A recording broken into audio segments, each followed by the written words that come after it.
Ok, gravando. Então vamos lá. Contestação trabalhista, tá? Vou colocar aqui, novo processo do trabalho. Contestação trabalhista é uma forma de resposta.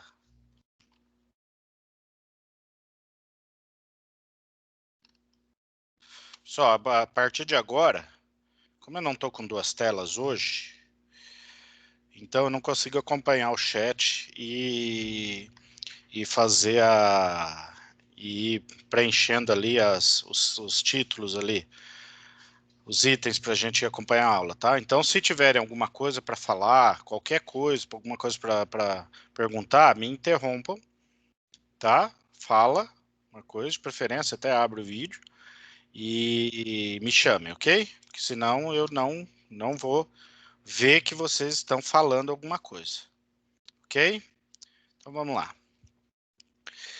A contestação trabalhista é uma forma de resposta, tá? Do reclamado.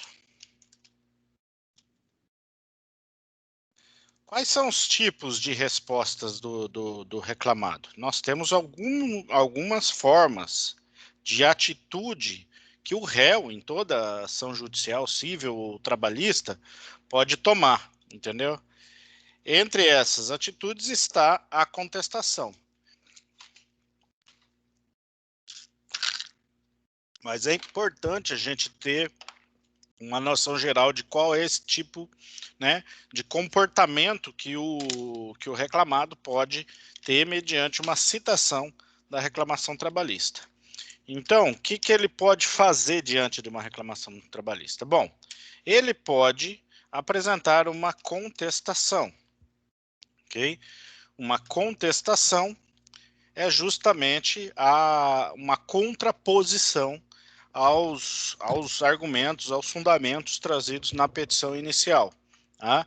Então é quando ele afronta, né? Ele promove um confronto contra aquilo que foi relatado pelo reclamante. Bom, mas nós também temos outras formas de respostas. Nós temos a exceção de incompetência, ok? Incompetência. Nós temos a exceção de incompetência, que é aquela onde o reclamado argumenta, né? Ele traz em forma de preliminar, uma arguição de que aquele juízo que foi escolhido pelo reclamante para promover aquela ação, ele não é competente, né? Seja em qualquer tipo de competência. Antigamente, até antes do Código de Processo Civil, tinha uma divisão entre a arguição de incompetência absoluta, que poderia ser feita no corpo da própria defesa, ou a apresentação de exceção de competência quando dizia respeito à competência relativa, no caso a territorial, né? Então, como a competência relativa, a competência territorial, ela pode ser prorrogada, né?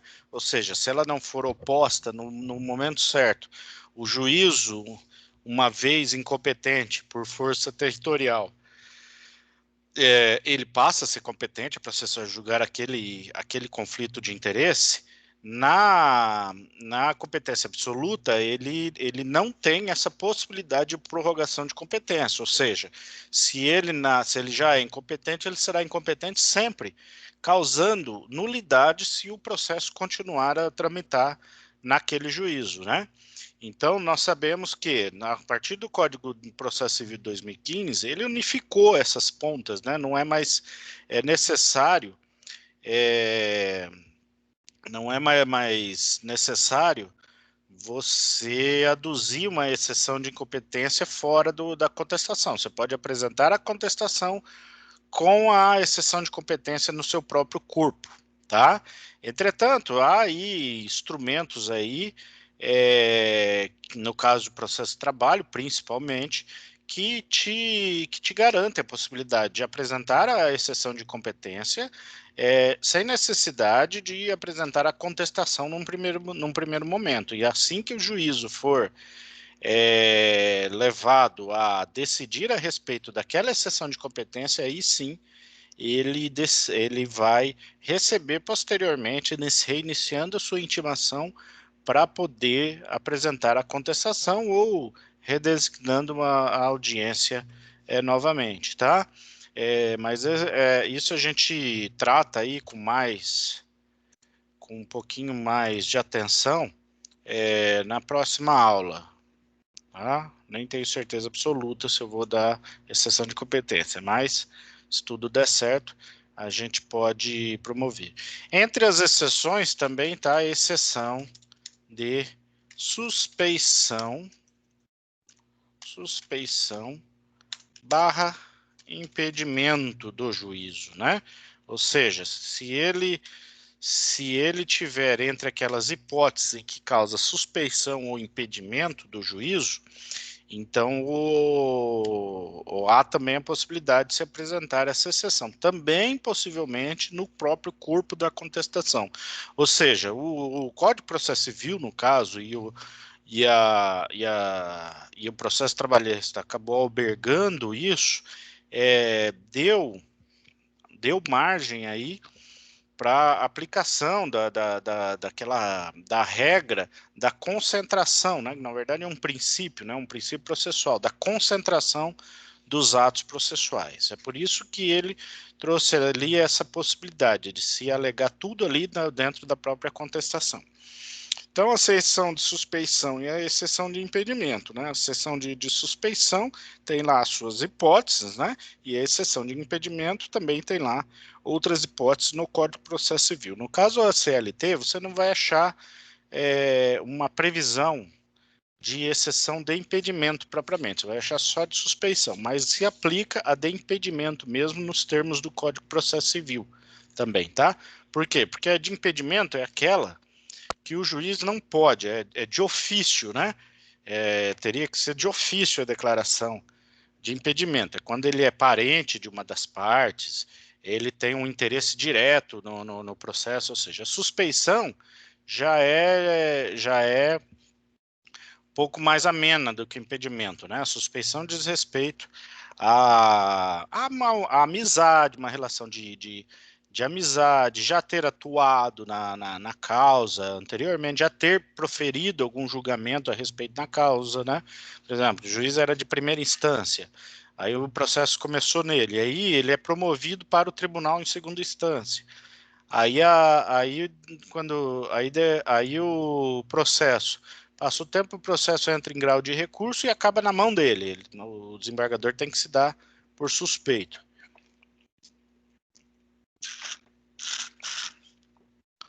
Bom,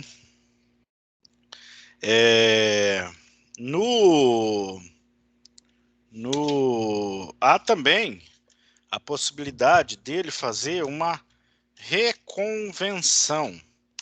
A reconvenção, diga-se assim, que poderia ser uma contração, entendeu? Então, desde que sejam as mesmas partes e tenha correlação com o objeto da causa, o réu, né, o reclamado, no caso, ele pode fazer essa dita reconvenção, que nada mais é do que uma ação contra o reclamante, ou seja, algo que ele poderia promover contra o reclamante, independentemente da existência da reclamação trabalhista. Mas como a reclamação trabalhista já está lá, ele aproveita aquele momento processual para aduzir a sua pretensão ali no processo que já existe contra ele. Então ele faz uma reconvenção. Isso tudo vai ser julgado numa sentença só que de forma separada. O juiz vai lá julgar procedente ou improcedente os pedidos da reclamação trabalhista e procedente e improcedente a reconvenção. Bom, a última forma de conduta, né, do reclamado, né, de atitude do reclamado, né, essa postura que ele pode se tomar é simplesmente a inércia. Então, Ah, mas ele tem que responder, ele é obrigado a apresentar contestação? Não, não, ele não é obrigado. Ninguém é obrigado a nada, entendeu? O que acontece se ele não for, se ele não apresentar a contestação? Ele sofrerá os efeitos da revelia, tá? Aí, dependendo do caso, né? Por exemplo, o CPC traz lá quando é que os efeitos da revelia serão aplicados. É muito importante a gente saber, ter em mente que a inércia, né? Essa postura inerte do reclamado, do réu no processo civil, sempre vai causar a revelia, sempre. Entendeu? Né? Sim, ele não apresentou contestação, é revelia, ponto final. Não tem essa ele não é revel porque são direitos indisponíveis. Ele não é, não, ele é revel. Acontece o seguinte, tem situações em que o efeito da revelia não se aplica. Está lá no Código de Processo Civil, por exemplo, uma ação contra menor, né? Então, ele não corre, ele não se aplica a revelia neste caso. Então, no processo serão tomadas outras atitudes ali, porque os efeitos da revelia não se aplicam naquele caso específico, por exemplo. Se for o caso de menor, por exemplo, vai ser nomeado ali um curador especial. Mas outra forma, se for ação cujo objeto seja direito de Estado, né? Ou seja, casamento, nome,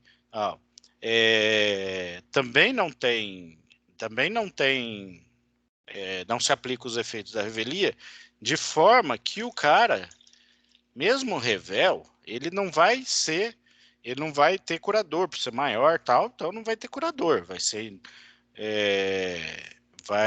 vai ser considerado revel, mas os efeitos da revelia não se aplicam. E quais são os efeitos da revelia? Os efeitos da revelia, só para a gente lembrar, tá? Só para a gente lembrar, os efeitos da revelia considerar os fatos, né? Considera verdadeiros os fatos constitutivos do direito do autor, alegados na inicial. Mas ainda há também um necessário exame do juiz quanto a esses fatos. O juiz pode simplesmente dizer, não são verdadeiros porque não houve o mínimo demonstração documental, por exemplo, num pedido em que necessariamente deveria haver algum tipo de documento. Então, ele vai observar se é uma causa grosseira, entendeu? Se não é uma aventura jurídica e tal. Ah, não, mas faz sentido, tem alguma coisa que leva em consideração, aí ele vai considerar como verdadeiros os fatos alegados na inicial. Ok? Ok, até aqui, gente. Então, continuando aqui. Por que não está?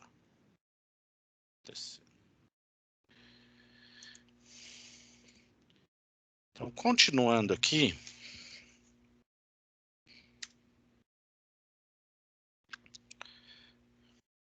deixa eu ver, não lembro não. Bom, na contestação, então, a gente vai focar, então, na contestação, as outras formas de respostas do réu, a gente não vai verificar agora, a gente não vai trabalhar com elas agora. Na contestação, então,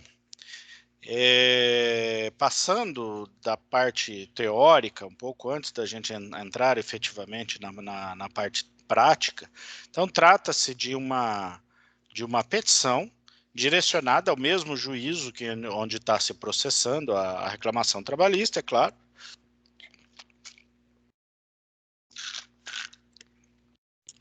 E ela é tida como uma petição, assim, de certa forma, simples, mas que tem alguns requisitos da lei, principalmente no Código de Processo Civil, né? Na CLT não tem muita Tem uma previsão muito breve a respeito da defesa do reclamado, tá? E no código de... aliás, na CLT... Oh, caramba, fechei aqui o negócio, espera aí. E na CLT, a contestação tem previsão legal no artigo 847, tá? CLT, ok? E no CPC, no artigo 300... Caramba. 333. 334. Eu acho que é 334, depois eu dou uma olhada. 334 CPC, né? Então ele vai lá, começa lá no 334 e continua alguns artigos a mando depois. Na CLT, ele só tem essa previsão de defesa no 847. Vou explicar por que a diferença. No CPC, a contestação verbal, oral, aliás, ela é uma exceção excepcionalíssima, é muito difícil acontecer, tá? Já diz que nem mais em alimentos é considerada uma possibilidade de se apresentar uma contestação na forma oral, ali no ato da audiência. Na CLT, como a gente conversou anteriormente, vige o princípio da simplicidade, da oralidade, a CLT prevê no artigo 847, né, que, ou seja, no âmbito da audiência, ou seja, foi instalada a audiência, foi tentada a conciliação, houve apresentação de algum tipo de exceção, não houve, e é por isso que a CLT acaba sendo confusa em relação a essa questão de exceção, que a gente conversa mais para frente. Se não houver acordo, aí ele vai abrir um prazo de 20 minutos para que o reclamado faça a sua contestação na forma oral, entregando a partir dali os documentos que ele quer que junte nos autos. Então, a previsão na CLT é exatamente essa, ok? Não é isso que acontece na prática. Na prática, o sujeito é citado, como eu já conversei com vocês, para comparecer na audiência de conciliação.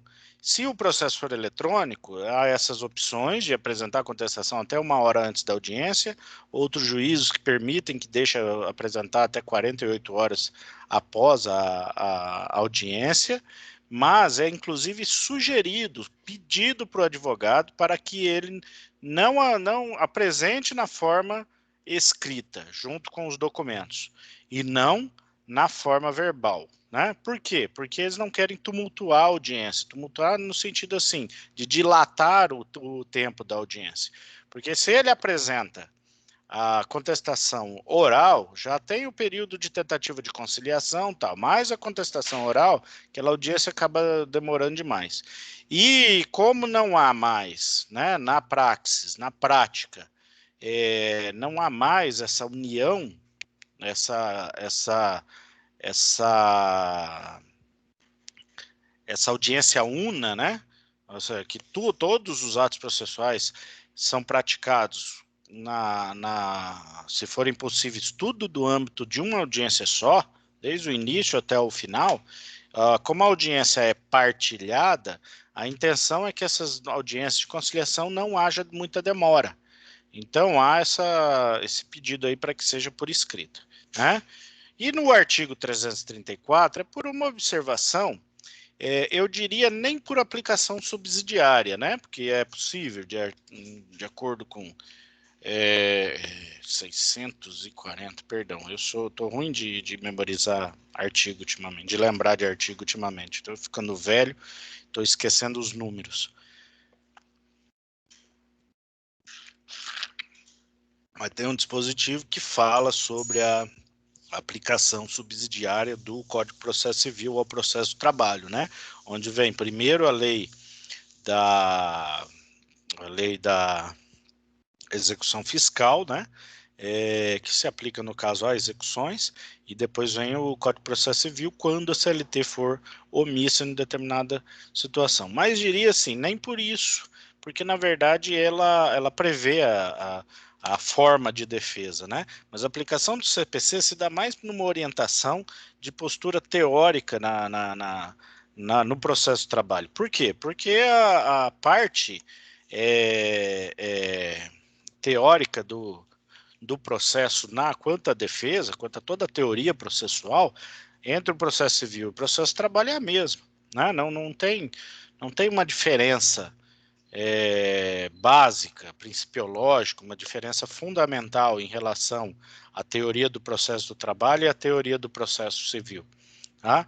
Então, o Código de Processo Civil abrange um pouco mais elementos trazidos dessa teoria. E por isso que a gente acaba observando o que está no Código do Processo Civil para a gente poder elaborar a nossa contestação. Ok? Existe a contestação, né, a defesa contra o processo. Defesa processual. Defesa contra pilares do processo, tá? E existe a defesa de mérito, ok? Que eu até vou constar aqui depois, tá? Defesa de mérito. Defesa de mérito. Então, o que é defesa processual? Defesa processual é aquela que não é voltada ao objeto da causa, né? Ao conflito de interesse existente, a causa de pedir do reclamante. Você não volta a defesa quanto ao direito do reclamante. Você está voltando a defesa contra os pilares processuais. Quais são os pilares processuais? Os pressupostos processuais. Então, você está tentando derrubar o processo, a existência ou a validade do processo, para ele não poder correr mais. Se você derrubar de forma extintiva, definitiva mesmo, aí aquilo vai impedir do reclamante propor novamente a ação. Agora, se derrubar, né, se só faltar um dos pressupostos, o reclamante que o reclamante possa sanar, né, ou seja, que seja sanável ao processo. Se o reclamante sana essa ausência de pressuposto processual, o processo continua sua marcha normalmente. Se o reclamante não sanar aquela ausência de pressuposto processual, ele pode ser extinto sem julgamento de mérito, né? Ou seja, é uma extinção terminativa, uma sentença terminativa. E essa sentença terminativa, ela vai ocasionar ali o arquivamento daqueles autos, podendo o reclamante propor novamente aquela ação, né?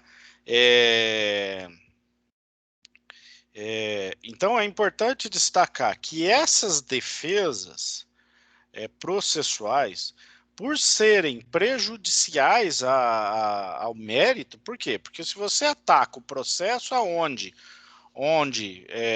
que é o veículo que está levando o direito do autor ao caminho de sua efetivação, se você trava esse veículo, ou seja, o direito não vai mais chegar ao seu destino. Então, isso quer dizer o quê? Quer dizer que a defesa tem que se preocupar primeiro em promover esta defesa processual, este ataque aos pressupostos processuais, né? Isso não quer dizer que sempre haverá uma defesa processual a ser feita. Pode existir? Pode existir. Como pode não existir, entendeu? Às vezes você olha o processo, e o processo foi feito justamente para isso. Você olha o processo e verifica que não tem nada de errado com ele, estão todos os pressupostos lá. Eu quero que vocês lembrem os pressupostos processuais, né? Quais são? Tem vários pressupostos processuais, né?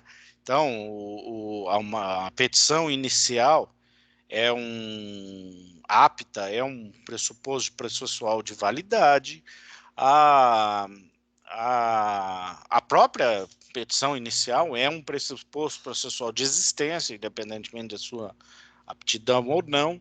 A citação citação válida é um pressuposto processual de validade.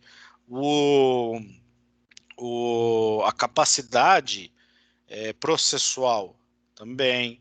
A capacidade postulatória é outra, se for exigido, né? No caso do processo de trabalho da reclamação trabalhista, existe a figura do jus postulante, então o próprio reclamante tem a sua capacidade postulatória, o pagamento das custas, né, e das taxas necessárias para se processar, se for o caso. A representação processual é outro pressuposto, né? A representação processual adequada, né? É outro pressuposto processual. Ou seja, tudo que é pressuposto processual pode ser combatido ali, né? Tem pressupostos processuais positivos e pressupostos processuais negativos, ou seja, aqueles que são,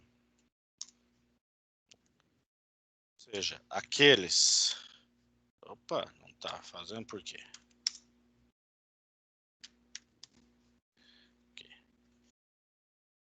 Pressupostos processuais. Ou seja, quando é positivo, ele necessariamente deve estar presente. Quando ele é negativo, ele necessariamente deve estar ausente. Então, por exemplo, um pressuposto processual negativo é a inexistência de coisa julgada. Se houver coisa julgada, então haverá ali um pressuposto processual negativo, e nesse sentido, se existir uma coisa julgada, então é uma defesa processual, né? Alegando que aquilo é coisa julgada e não pode ser submetido novamente à apreciação do judiciário. A litispendência também é um pressuposto negativo, né, de existência, por sinal. Esse pressuposto processual de litispendência diz respeito à existência de outra ação com as mesmas partes e mesmo objeto, causa de pedir.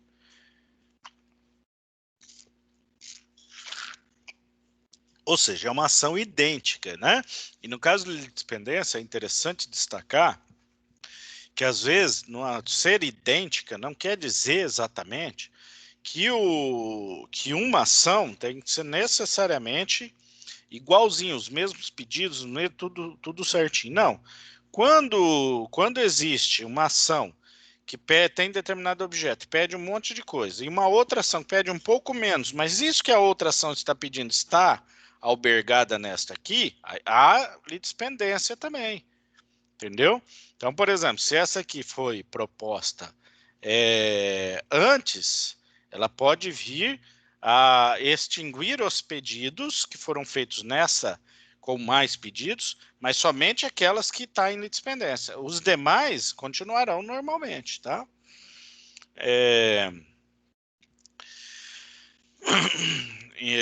Então, esses pressupostos são muito importantes você verificar, quando for fazer a sua contestação, se esses pressupostos estão presentes. Existe também a doutrina, algumas doutrinas, você pega Cândido Rangel Dinamarca, por exemplo, você pega o próprio Marinoni, você pega Tércio Sampaio, alguns desses, né? Eles tratam condições da ação como pressupostos processuais também, tá? Eles fazem o destaque do que é, do que não é, como que se deve analisar cada um deles, mas eles falam também que são pressupostos processuais, né? Você já pega Humberto Teodoro Júnior, o Didier, se eu não me engano, ele já não fala como pressupostos processuais, ele fala, ó, existem pressupostos e existem as condições da ação, tá? Mas assim, no fim da sacada, não tem lá muita relevância essa diferenciação, não. O importante é saber que também existem as condições da ação, tá? Quais são as condições da ação? Vocês lembram das condições da ação? Tinha que lembrar das condições da ação.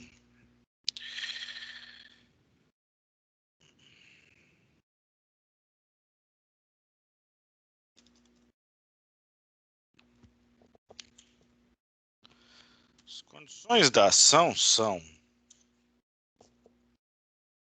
Tá? As condições da ação são interesse de agir, lembram? Possibilidade jurídica do... Deixa eu pôr esse por último. Interesse de agir, legitimidade da parte e possibilidade jurídica do pedido, tá? Interesse de agir. O interesse de agir tem a ver com a adequação e necessidade da medida, tá? Então, o sujeito tem que ter interesse da atuação do judiciário nesse sentido para poder propor ter o direito da ação, né? Legitimidade da parte também é o elo entre o objeto da causa, né, do conflito e o autor e o réu, né? Não é só legitimidade do autor, tem que ter legitimidade do réu também. A possibilidade jurídica do pedido, sim, os autores não conseguem conceituar exatamente o que seria isso, né? Existe, casuisticamente, às vezes você consegue identificar algo que não tenha possibilidade jurídica do pedido, né?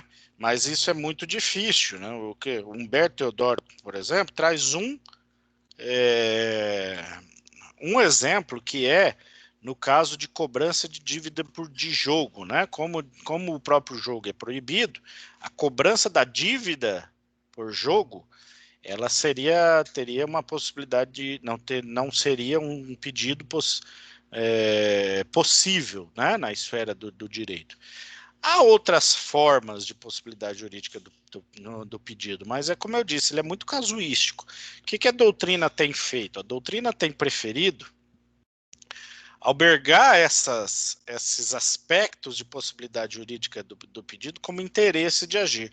Isso começou justamente com a doutrina do processo do trabalho. No processo de trabalho é que os processualistas, né, desse ramo começaram a verificar que não fazia muito sentido você ficar trabalhando com um conceito extremamente abstrato como é a possibilidade jurídica do pedido. Então, o que eles fizeram? Olha, esses casos aqui de possibilidade jurídica do pedido entra no interesse de agir. Por quê? Porque é justamente o impedimento, né, da atuação estatal nesses casos, ok? Então, eles albergaram como interesse de agir, destacando que as condições da ação são interesse de agir e legitimidade jurídica e legitimidade legitimidade da parte. É importante saber o seguinte: essas condições da ação, que são condições? O que é uma condição para você? Então, a condição é aquilo que determina se algo efetivamente existe ou não existe, entende? É por aquilo que você observa, olha, o que precisa para qualquer coisa existir, né? Então, teve um celular, quais são as condições de existência desse celular? As condições de existência desse celular é que você tenha um material, sei lá do que é isso aqui, um material plástico, né? Tem a câmera, tenha um visor, um vidro e tal. Então, assim, são condições materiais, é claro. Por quê? Porque é um objeto material. É a mesma coisa você pode falar, por exemplo, no mundo animal, né? Quais são as condições para o ser humano vir a existir? São muitas, né? Então, é necessário que tenha um ambiente com oxigênio, um ambiente onde se possa produzir alimentos, é necessário que haja um ato, né, entre um homem e uma mulher, para que o ser humano possa nascer. Então, enfim, são condições. Então, tem que implicar o seguinte: que são condições da ação, então. São aqueles fatores que necessariamente devem estar presentes para que o direito de ação exista, né? Vocês viram o que é direito de ação. Direito de ação é um direito autônomo, né, abstrato e autônomo do processo. Ele existe independentemente do processo. Isso quer dizer que o direito de ação nasce com a constituição do direito, entendeu? Na verdade, alguns falam que o direito de ação nasce a partir da mora, né? A partir da existência do conflito de interesses, tá? Tem gente que fala que não depende. A partir do momento que o direito é constituído, ele já nasce aí o direito de ação. Isso para a gente não importa, pura teoria. O que interessa é que você tem que observar se esses elementos, né, se essas condições da ação, interesse, legitimidade, possibilidade jurídica do pedido, estão presentes efetivamente para determinar a existência desse direito de ação. Porque sem esse direito de ação, o seu processo também não pode existir. Por isso que é tão importante as condições de ação. Tá? É por isso que é muito comum, olha, posso dizer para você com tranquilidade que em mais da metade das contestações, né, existe uma alegação de ausência de condição de ação, que se chama alegação de carência de ação. Tá? Então, e eu posso te dar com tranquilidade que muito mais de 90% das contestações que tem algum tipo de preliminar, já vou falar o que é preliminar, ele suscita uma ausência de uma das condições da ação, entendeu? Independentemente de suscitar outras coisas, ausência de outros pressupostos. Tá? Então, assim, é muito importante, é realmente muito importante vocês estudarem essa questão das condições de ação, ou seja, estudar o direito de ação, né? A ação como direito. Aquilo que vocês estudaram lá, teoria geral do processo, primeiro ou segundo ano, tá? Bom, mas aonde que nós teremos que alegar essas questões aqui? Nós vamos alegar em 2.2. Eita, 1, 2. 2.2. Oh. Peraí. Defesa processual 2.2. Tá.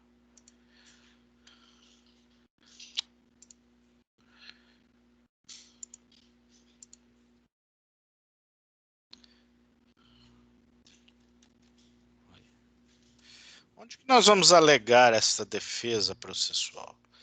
Essa defesa processual será alegada em preliminares de mérito, tá? Essas preliminares de mérito tá lá no artigo 335 do CPC. Eu vou ter que buscar lá só um pouquinho para mostrar para vocês.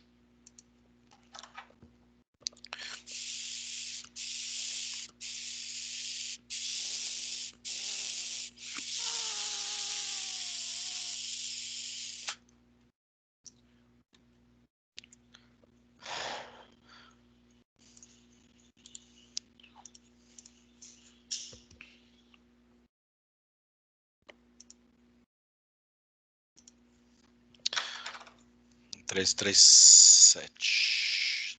E aqui é 335. Ok? 337. Só para mostrar o artigo, não vou deixar ele aqui não, mas eu quero que vocês vejam. Veja que lá o CPC fala, olha só, artigo 337, incumbe ao réu antes de discutir o mérito. Por isso que é chamado de preliminar. O que é uma preliminar? Algo que vem antes, né? E as preliminares têm que ser muito bem feitas, ok? Tem que ser muito bem tratadas ali para que você possa dar um fundamento plausível ali para poder derrubar o processo antes mesmo de se chegar ao mérito, tá? Por quê? Porque é uma chance de defesa, e é uma chance válida de defesa, que você pode levar, inclusive, a todos os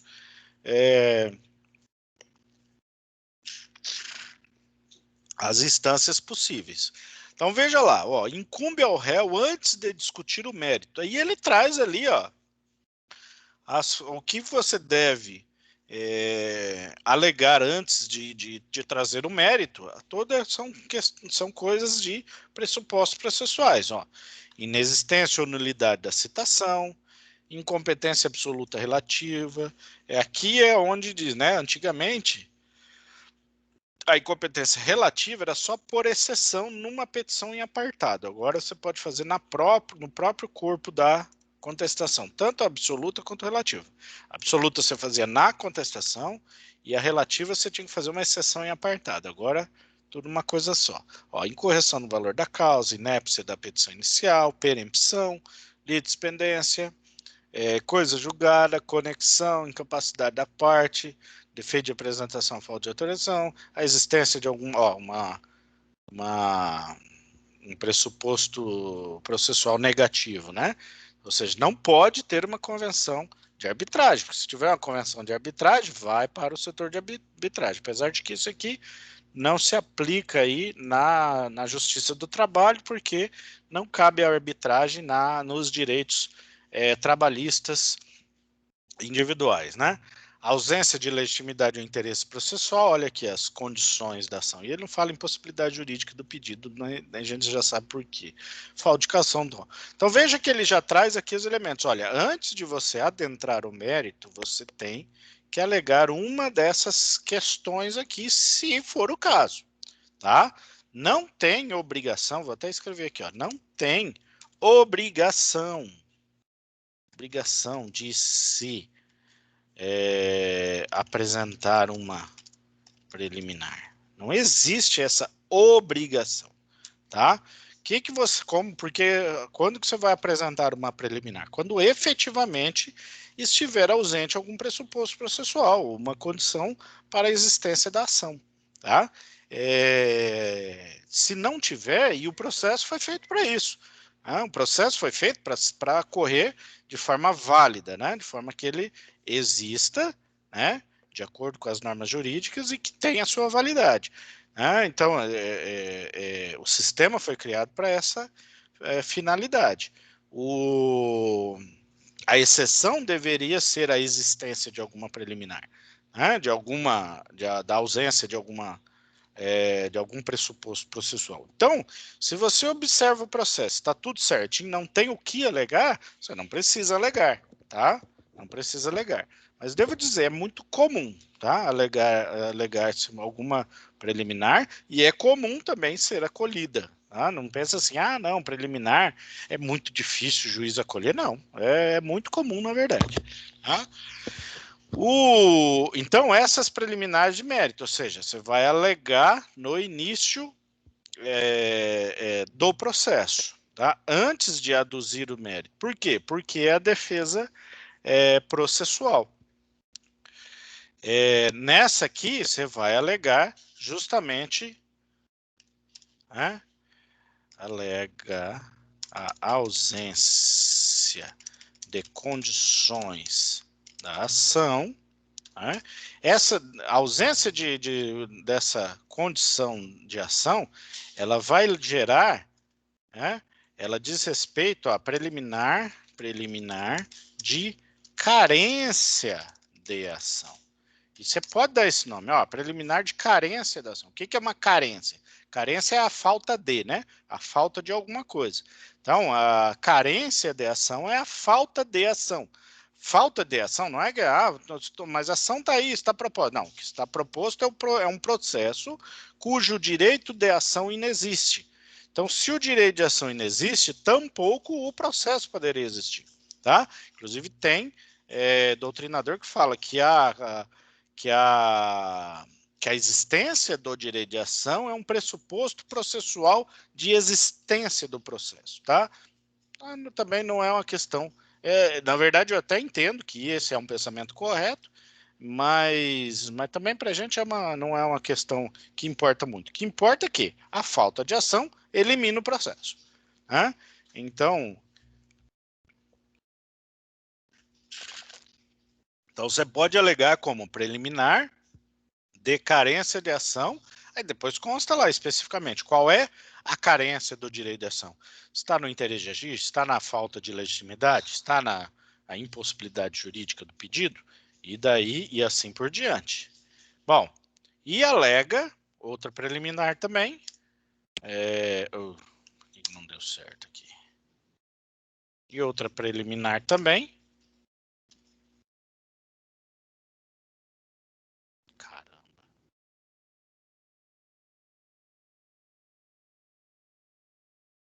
na raiva disso.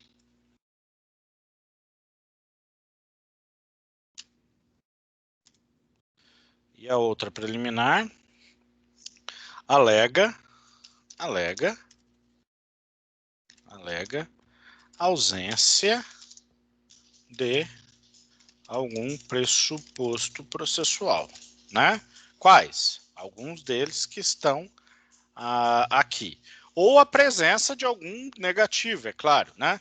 Se existe coisa julgada, se existe litispendência, enfim, tá? Os pressupostos processuais podem ser sanáveis, né? Ou insanáveis. Eles podem ser pressupostos sanáveis ou insanáveis. Os sanáveis é aquele que você alega e o juiz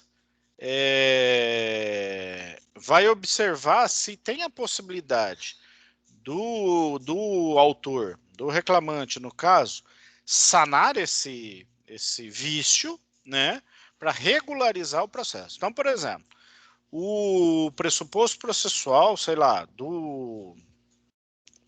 da ausência de representação, ele é sanável, então ele vai intimar o autor ali para, inclusive pode ser de qualquer das partes, para regularizar isso, né? A citação válida, ele é um pressuposto sanável, tá? Então, por exemplo, se o juiz observa que a citação não foi feita adequadamente, ou traz na contestação que é uma alegação de vício da citação, o que o juiz vai fazer? Ele vai simplesmente dizer, olha, realmente a citação foi nula, não poderia ser feita. Como o sujeito já compareceu e alegou em contestação justamente a nulidade da citação, então ele já vou acolher ele como citado e receber a intimação dele, ou seja, ele declarou a nulidade e sanou o vício imediatamente. Há quem diga, inclusive, que você pode apresentar uma manifestação somente alegando o vício da citação, tá? Então, por exemplo, você vai lá, você foi citado para apresentar uma contestação, ou então você foi citado, não foi regularmente citado, e você sabe da existência do processo, você sabe que o juiz entendeu que você foi citado e continuou o processo, e te aplicou revelia e tal. Há quem diga que você pode simplesmente apresentar uma manifestação alegando a nulidade da citação. Na verdade, até pode, tá? Eu acho um pouco arriscado, porque ainda mais na justiça do trabalho, porque assim, há juízes e juízes, cabeças e cabeças, cada um pensa de uma forma. O juiz pode dizer assim, não, mas ele já tinha que sanar todos os atos processuais possíveis quando ele tomou conhecimento da ação e veio a se manifestar.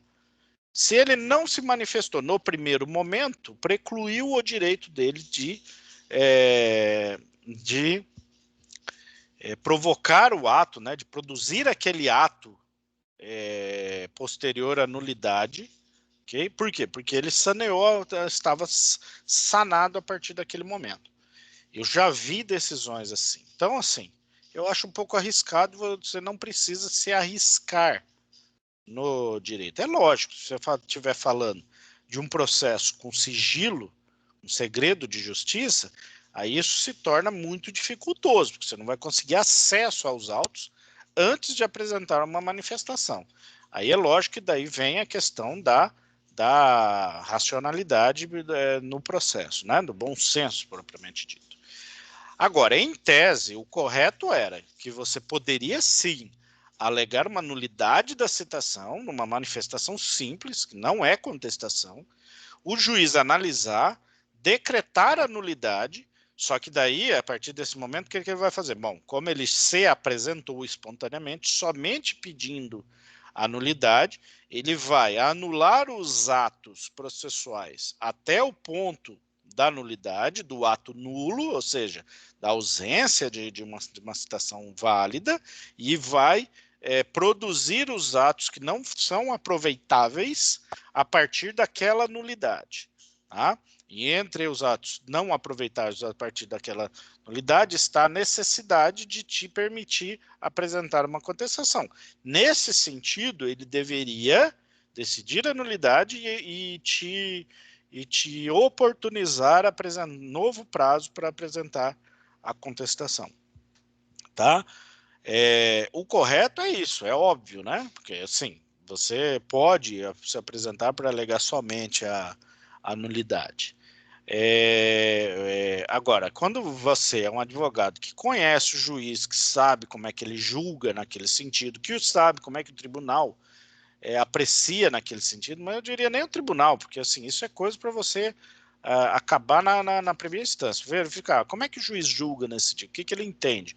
Ah, não, ele entende realmente que você pode manifestar nulidade depois. Então tá bom, vai lá e faz dessa forma. Agora, se você tem dúvida, já apresenta tudo junto, entendeu? Se você tem acesso aos autos. Hoje você pode, o advogado, pelo menos, basta a senha dele, ele acessa qualquer processo, de qualquer parte, de qualquer advogado, desde que não esteja em segredo de justiça. Então, o sujeito acessa o processo, vê o que está pendente, vai lá e faz a contestação com uma preliminar de nulidade, mas já apresentando, já suprindo o ato da contestação. Eu acho que isso é menos arriscado para o advogado, e o advogado ele já tem uma carreira já de praticamente risco, porque assim, já é difícil você conseguir, é difícil você angariar clientes, é difícil você angariar uma carteira saudável, uma carteira legal, e é difícil já o próprio trato tanto com colegas quanto magistrados, delegados e tal, e imagina, e tem todos os riscos de uma demanda judicial que tem várias variáveis só pela essência de sua existência. Então, assim, são pequenos riscos que eu acho que não vale a pena o advogado tomar, tá? Mas só aduzindo essa situação. Se for insanável, aí é insanável. O juiz vai extinguir o processo. Por exemplo, um vício insanável.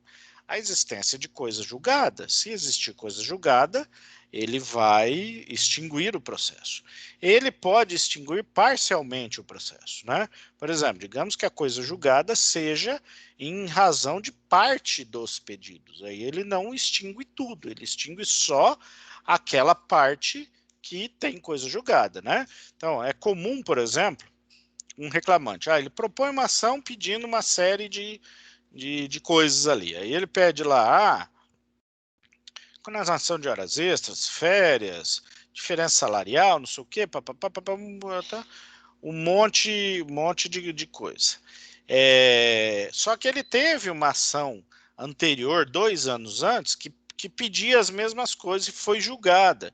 Foi julgada procedente ou improcedente, tanto faz. E você verifica que dentro daquela nova ação que ele propôs,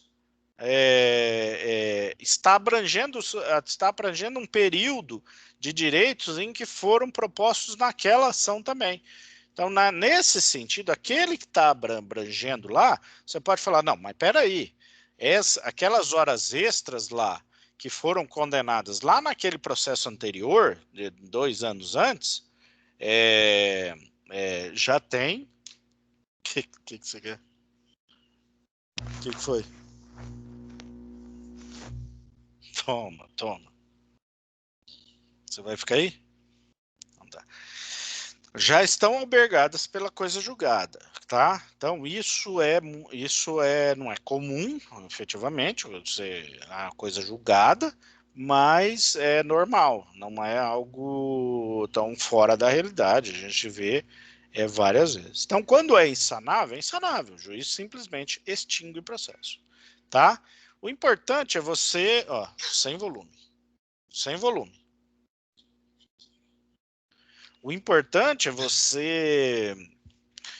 você no pedido pedir correto, não pedir, olha, você alega uma ausência, digamos, você alega ali um ajuste no valor da causa, por exemplo. Né? Você fala, ó, o valor da causa não está correto.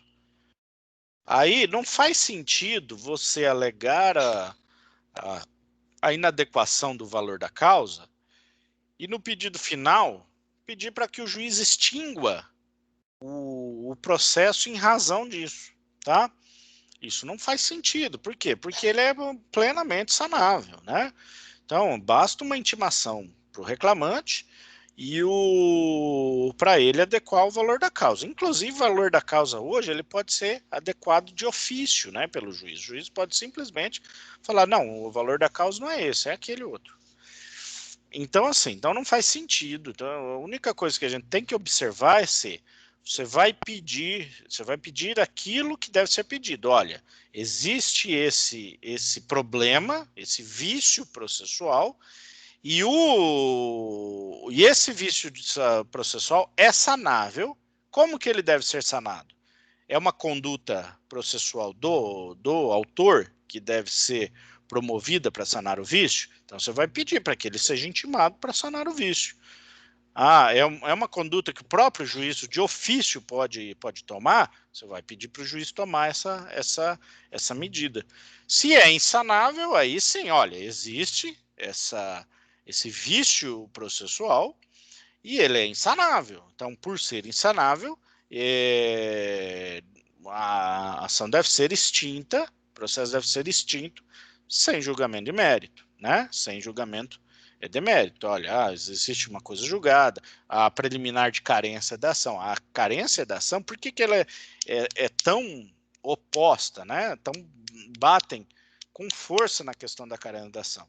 É porque a carência da ação causa a extinção total do processo, a extinção sem julgamento de mérito. Então ela é mais forte que muitos outros pressupostos processuais. Os demais, como vocês podem ver aqui no 337, os demais pressupostos processuais são poucos aqueles e são muito difíceis de efetivamente existir, aqueles que realmente derrubam o processo como um todo.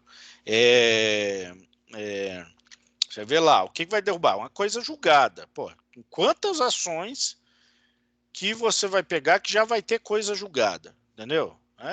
Aqui e ali, são coisas muito específicas. Geralmente é daquela forma que eu falei. É uma nova ação que tem lá 50 pedidos, e que desses 50, 3, 4 já são coisas julgadas. Então vai ser uma parte do processo que vai derrubar. Isso é muito mais comum.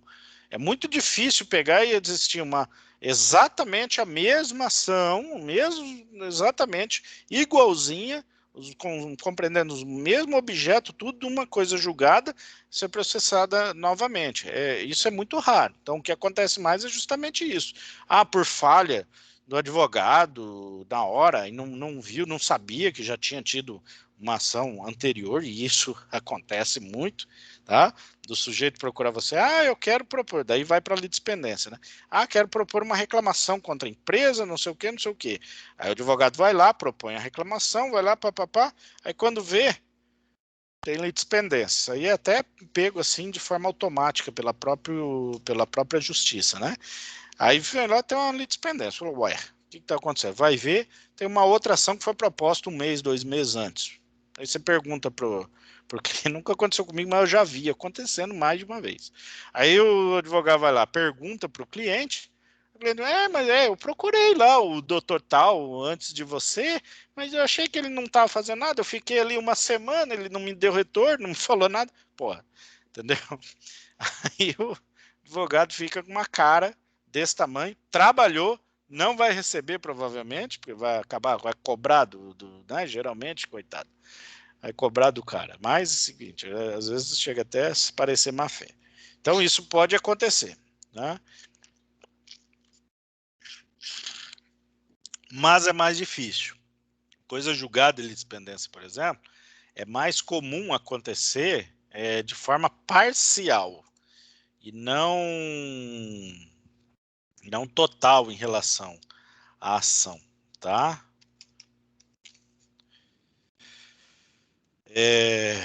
Vamos lá.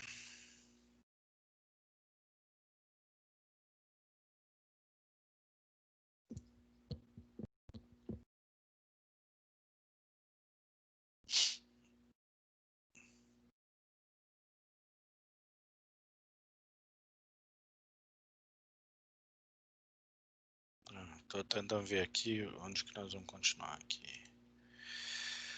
Bom, após, né, essas alegações de preliminares, isso são chamados de preliminares. Preliminares, e não é de mérito, tem em comum até na doutrina chamar preliminares de mérito, é preliminares ao mérito, ou seja, antes do mérito, tá? Bom, defesa processual, 2.1, agora sim 2.8. Agora a gente vai para a defesa de mérito, tá? E aqui é a defesa de mérito mesmo. Bom, na defesa de mérito, aí sim, nós estamos pressupondo que todo o encartado processual, todo o processo está plenamente existente, ou seja, todos os seus pressupostos de existência estão presentes, ou ausentes, no caso de serem pressupostos negativos, e todos os pressupostos processuais de validade também estão presentes, tá? Ou pressupondo, ou já fizemos lá atrás a nossa alegação. Mas eu aleguei uma preliminar de mérito num pressuposto na carência da ação que vai derrubar, então não vou fazer mais nada. Não dá, né? Não dá. Você tem que obrigatoriamente fazer a defesa dentro do mérito, porque senão, por mais convincente que possa ser a questão da carência da ação, que o juiz não considere, não acolha a preliminar ao mérito de carência da ação. Se ele não acolher, ele imediatamente vai passar a considerar a sua defesa de mérito. Se você não tiver defesa de mérito naquele ponto, você vai ser revel em relação àqueles pontos. Veja que é importante destacar a inexistência, né? A não apresentação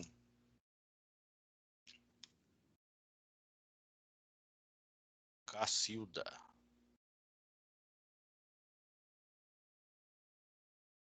A não apresentação da defesa, aliás, caramba, desculpem, pessoal, hoje eu tô meio... Nossa.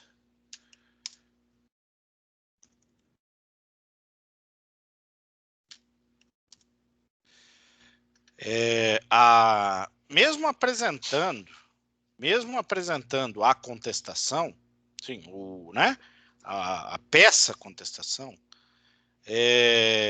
a revelia pode ser ocasionada na ausência de alguma defesa dentro dessa peça, tá?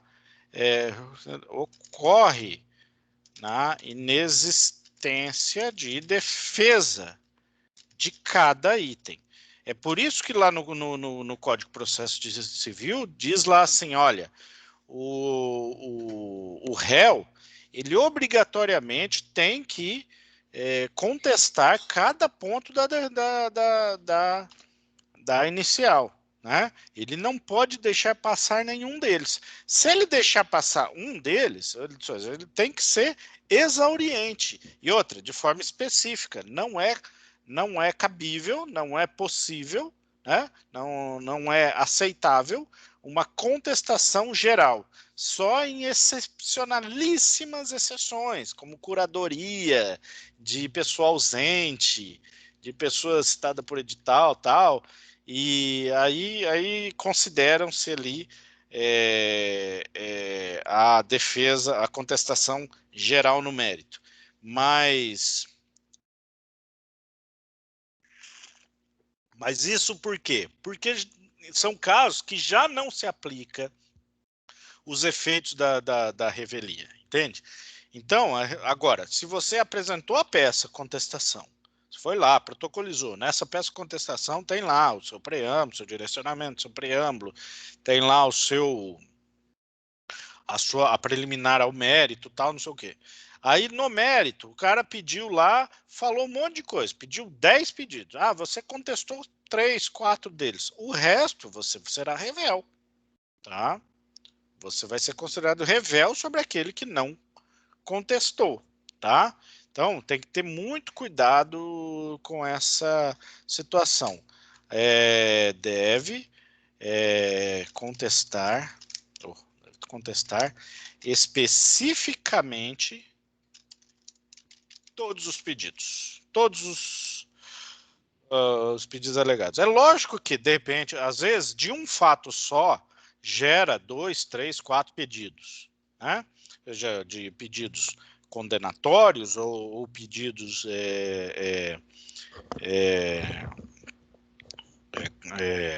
constitutivos, enfim. Então, você derrubando o fato, você acaba derrubando aqueles pedidos, obviamente, né? Ah, pode acontecer? Lógico que pode acontecer. O que você tem que ter noção é de que você tem que abranger tudo, tá? Então, é muito importante, por exemplo, quando você tiver com uma inicial na mão, você ticar cada item, você lê atentamente a inicial, tudo, e ir anotando, olha, ele está pedindo isso, ele está pedindo aquilo, ele está pedindo aquilo, outra, e não pensar também que pedido só tem no final. Que às vezes tem um pedidozinho lá no meio, perdido, lá, tal, não sei o quê. Ah, e ele pode fazer pedido no meio? Pode. Entendeu? Ah, mas ele usou de má fé? Provavelmente. Mas até explicar isso, você tem que ler atentamente toda a inicial, em todos os processos, né? Então, você vai lá e vai anotando, vai lendo item por item, vai anotando. Olha, ele está pedindo isso, ele está alegando isso, está pedindo isso. No final, você faz uma lista e conforme você vai fazendo a contestação dentro do mérito, você vai ticando, né? Você faz um checklist ali, você vai ticando, ó, isso aqui eu já contestei aqui, isso aqui eu contestei aqui, para não ter erro de você deixar de contestar algum ponto que está na inicial, ok? Agora, na defesa de mérito, existe uma espécie de preliminar, na defesa do mérito, mas não é chamada de preliminar, tá? Ele é chamado 2.2.1. Caramba, ponto 2.1. Ele é chamado, na verdade, de prejudicial demérito. Agora sim, demérito. Por que prejudicial de mérito? Porque aqui, efetivamente, ele prejudica o mérito, né? Então, ou seja, nós já estamos falando do mérito, do objeto da causa, tá? Nós não estamos falando de algo que seja externo à causa, ou seja, o objeto está lá e a gente está falando do veículo que sustenta o objeto da causa para garantir efetivar o direito pretendido, tá? Nós não falando disso aqui. Isso aqui já está com os pilares dele, as rodas dele já estão funcionando, ele está indo. O que a gente está falando é algo dentro do mérito, né? Dentro do mérito, né? O veículo está aqui, o processo está aqui, o veículo está aqui. Algo que está lá dentro do mérito que prejudica ele, que fala, ó, você não vai mais, não tem mais a possibilidade de ser exigido, tá? Então, o veículo está aqui, o mérito está aqui, e dentro dele tem algo que mata ele, né? Um vírus, por exemplo, que vai extinguir aquele mérito, ou seja, vai ficar um veículo vazio. Veículo vazio não precisa andar, então você vai extinguir aquele processo também. Dessa vez, como diz respeito ao mérito, ele vai extinguir com julgamento de mérito, com resolução de mérito, né? Só que você não vai examinar o mérito, tá? A, a, a prejudicial de mérito daquilo que eu estou falando se chama, que hoje não está fazendo nada automático, que droga, se chama prescrição, tá? Prescrição, ok? Vamos lá. Então veja, a prescrição no direito do trabalho está lá no artigo 7º da Constituição Federal, não lembro o inciso exatamente, mas ela diz o seguinte, ela diz, olha, o sujeito tem 2 anos a partir da extinção do contrato de trabalho para pleitear os seus direitos em juízo e 5 anos regressivos a partir da data da propositura da ação. Ou seja, ele tem 2 anos a partir da extinção e, a partir do momento, e os direitos devem ser contados 5 anos até a data da propositura da ação. Ou seja, se ele propôs no dia 5 de setembro de 2020, não é possível, hoje é sábado, né? Mas digamos que seja um dia comum, 5 de setembro de 2020, os direitos que foram constituídos antes do dia 5 de setembro de 2015, de 2015, já estarão prescritos. Tá? É simples assim. Todos. Ok? E 2 anos da extinção do contrato de trabalho. Ou seja, a partir do momento que ele pediu demissão, foi demitido, ou houve uma rescisão indireta ali, ele tem 2 anos para propor a ação, a partir da data dessa extinção. Por sinal, fala-se, ainda é objeto assim, de um pouco de discussão, a questão do prolongamento, da prorrogação do aviso prévio, tá?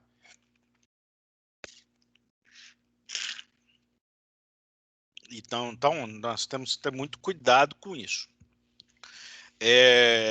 Então, a partir do momento que se extingue o contrato de trabalho, o sujeito tem 2 anos, contado, 2 anos.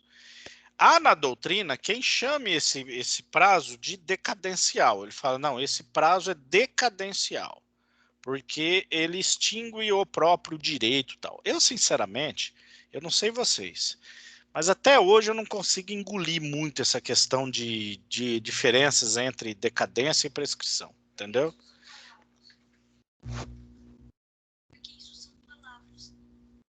Tá, agora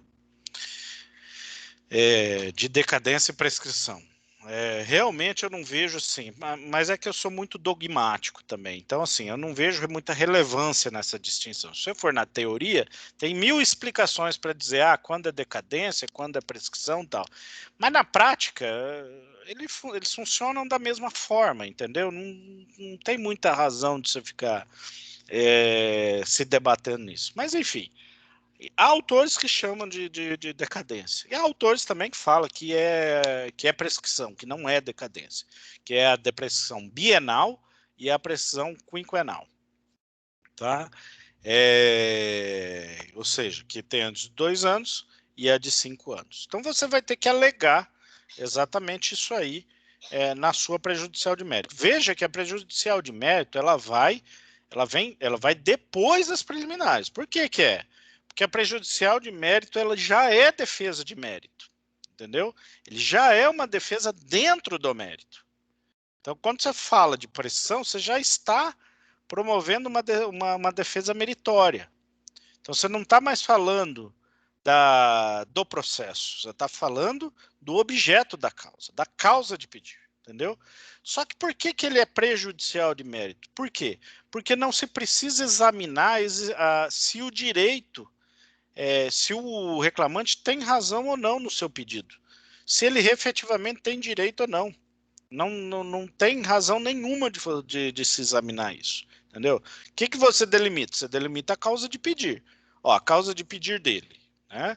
A causa de pedir ele trabalhou durante determinado período, então trabalhou numa jornada de trabalho excessiva, ele cumpriu com períodos aquisitivos, obtendo direito a férias integrais proporcionais, ele cumpriu o período aquisitivo para 13º, ele trabalhou em local considerado insalubre, então ele tem direito adicional de salubridade, ou de periculosidade, se for o caso, enfim, várias situações ali. Ele trabalhou numa função, um desvio de função, não importa, tá? Não importa.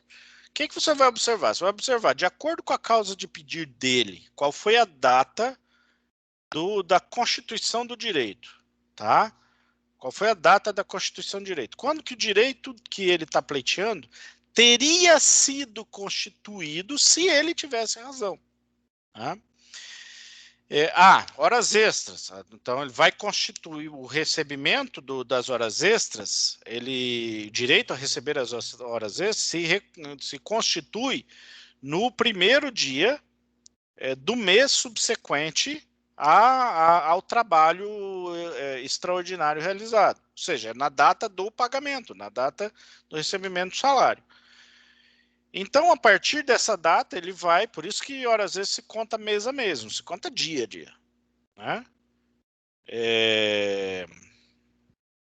Mais correto, né? Mais correto seria contar mês a mês.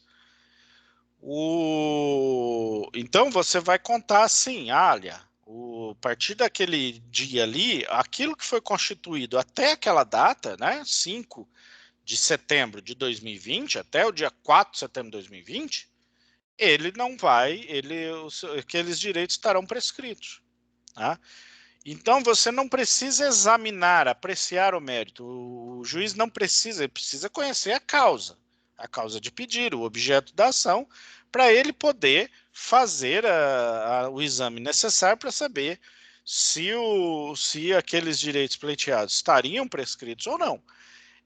Se ele entender que estão prescritos, ele já vai. E o que ele vai fazer? Já vai delimitar uma data, ele vai falar. Mas às vezes o juiz simplesmente fala assim, os direitos eventualmente constituídos antes da data tal estão prescritos. Então ele não fala mais nada, ele depois só fala, condena a hora extra, condena, e não importa se está falando de 10 anos de vínculo trabalhista. Ele simplesmente condena a hora extra, condena isso, condena aquilo, ponto.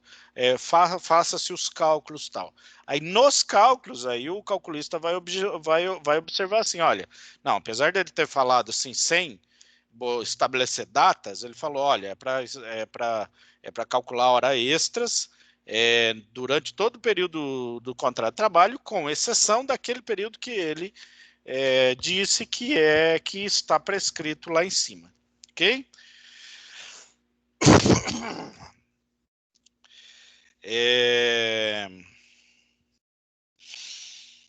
Bom, então isso é prescrição. Gente, se vocês tiverem dúvida, eu estou falando. Se vocês tiverem dúvida, me interrompem, falam alguma coisa, tá?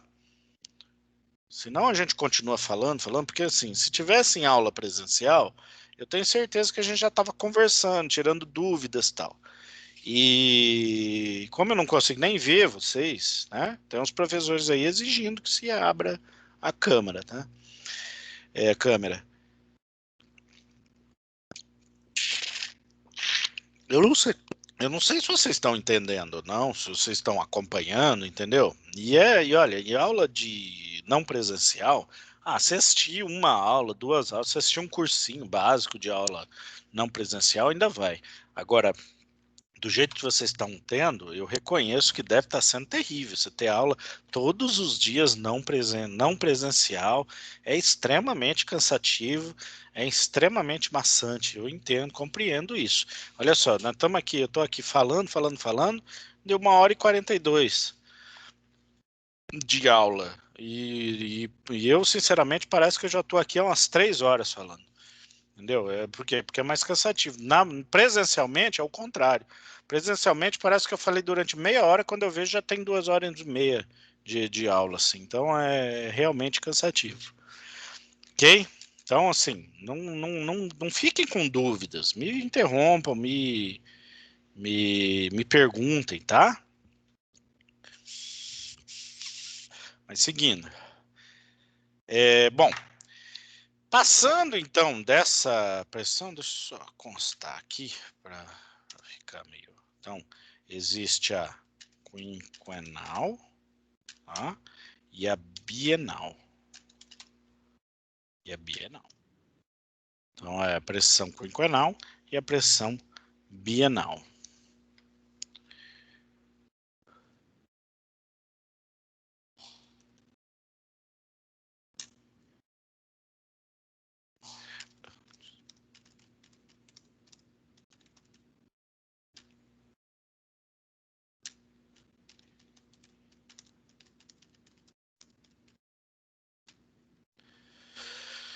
Ok, vamos lá. Bom, dentro então ainda do mérito, né? Do mérito, agora finalmente nós vamos falar efetivamente da defesa contra os pedidos do, do reclamante.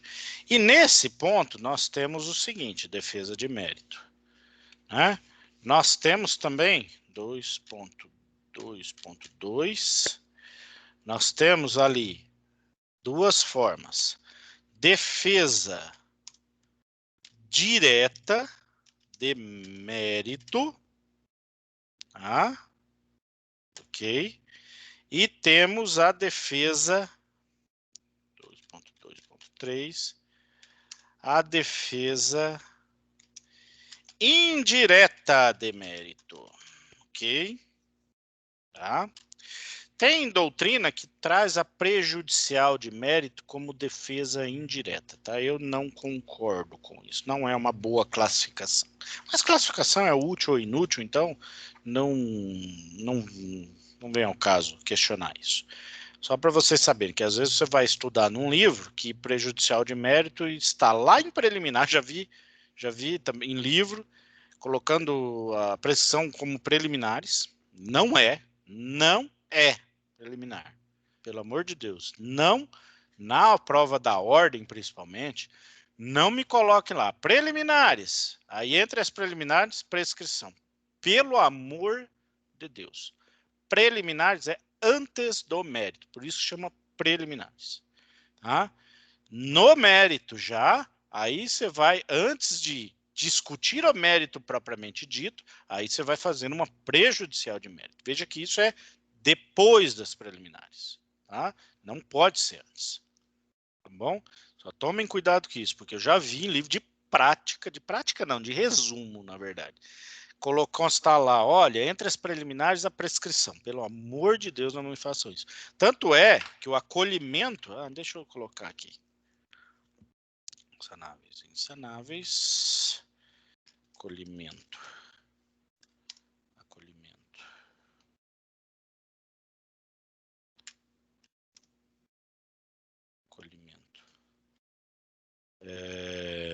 saneamento do vício, extinção, sem resolução.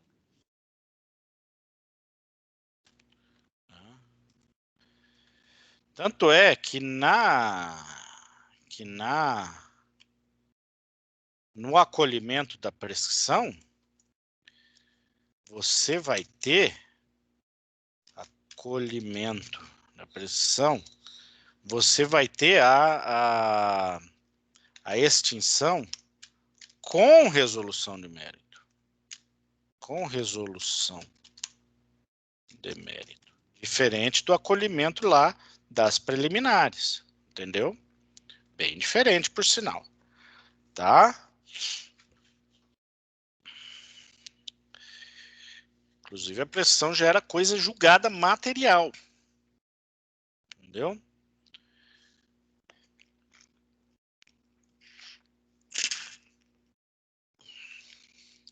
Então, vamos lá. O acolhimento, a defesa direta de mérito. A defesa direta de mérito ainda pode ter duas, tá? Que eu vou ter que lembrar aqui. Não, tô brincando. Defesa direta de mérito tem a negativa dos fatos constitutivos do direito do autor. Tá? Então, ou seja, é aquela que ela é voltada contra os fatos. Ela nega que ocorreu o fato. Então, por exemplo, o sujeito não teve a anotação da carteira de trabalho e ele alega, eu trabalhei para essa empresa, tal. Aí a empresa vai lá e fala, não, esse sujeito nunca trabalhou para essa empresa. Né? E não é uma questão de ilegitimidade. Veja que é diferente de ilegitimidade. Tá? Uma coisa é o cara falar assim, olha, não, eu sou ilegítima, por quê? Porque ele trabalhava, por exemplo, no pátio da minha empresa, mas na verdade ele não trabalhava para a minha empresa, trabalhava para aquela outra empresa. Tá? Então você não está negando o que ele está dizendo. Se você está dizendo, olha, ele pode até estar dizendo a verdade, mas não é para mim que ele tem que reclamar. Isso é ilegitimidade. Tá? Agora, quando você nega que ele trabalhou efetivamente, você está dizendo que o autor é um mentiroso. Você está dizendo, ele está mentindo. Ele nunca trabalhou aqui, ele nunca promoveu esse serviço, ele nunca fez nada em relação ao que ele está dizendo. Tá? Eu não conheço o Caboclo. É lógico que isso eu estou sendo assim, muito grosseiro, né? Lógico que a negativa pode falar a respeito de várias outras coisas. Por exemplo, o sujeito diz que trabalhava em jornada excessiva de trabalho, trabalhava 10 horas, 12 horas por dia. A empresa vai lá e fala, não, isso não é verdade. Isso não é verdade. Ele não trabalhava esse período, ele trabalhava 8 horas por dia. Né? De segunda a sexta, 4 no sábado. Então, ele fala, isso não é verdade. Então, é a negativa dos fatos. Tá? Que causa essa negativa? Aí depende. Por que é importante estabelecer isso? Por causa da distribuição do ônus da causa. Mas isso eu já vou explicar logo mais. Ok? Então, essa é a negativa dos fatos constitutivos do direito do autor. E tem a negativa dos efeitos jurídicos. Dos efeitos jurídicos gerados por aquele fato. Ou seja, você não nega efetivamente a ocorrência do fato. O que você está negando, no caso, é que aquele fato não gera aquele efeito jurídico. Né? Isso também é comumente denominado de questão de direito. Então, tem a questão de fato e a questão, você pode até colocar aqui também, e a questão de fato e questão de direito, né? Ou seja, você não está negando fato, pode dizer, o fato foi esse mesmo, mas esse fato não gera esse direito, entendeu? Ele não é um fato constitutivo desse direito que ele está pleiteando. Então, vou dar um exemplo básico. O cara trabalhava, sei lá, isso seria fato impeditivo. O cara trabalhava ali.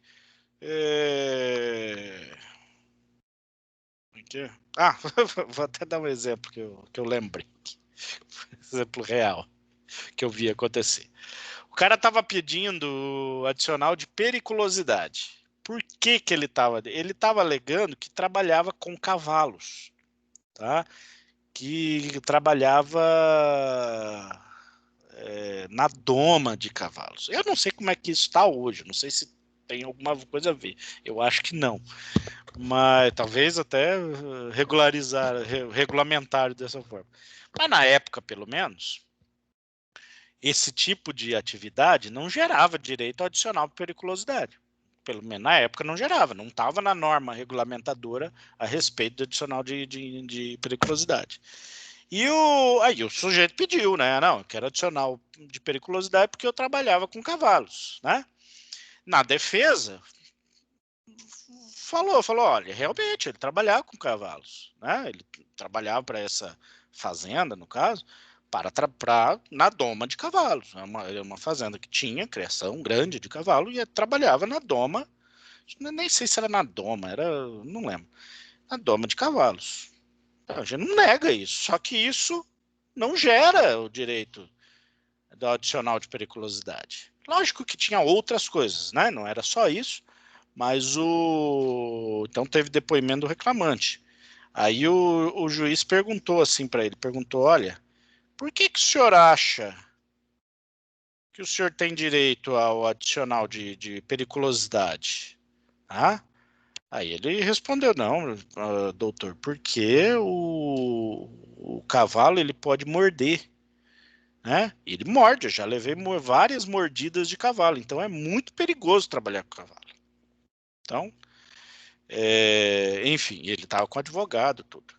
Mas, enfim, o que eu quero dizer? Olha, ele não mentiu, ele estava falando a verdade, ele trabalhava, a empresa admitiu que ele trabalhava com cavalos. Né? Não negou esse fato, falou, não, ele realmente trabalhava com cavalos, assim. Só que ele trouxe uma negativa dos efeitos jurídicos pretendidos. Né? Efeitos jurídicos, isso ficou bonito. Deixa eu pôr aqui, ó. Pretendidos.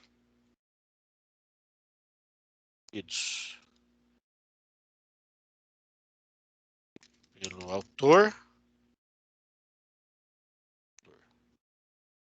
Vamos tirar isso, assim ficou legal. Negativa dos efeitos jurídicos pretendidos pelo autor.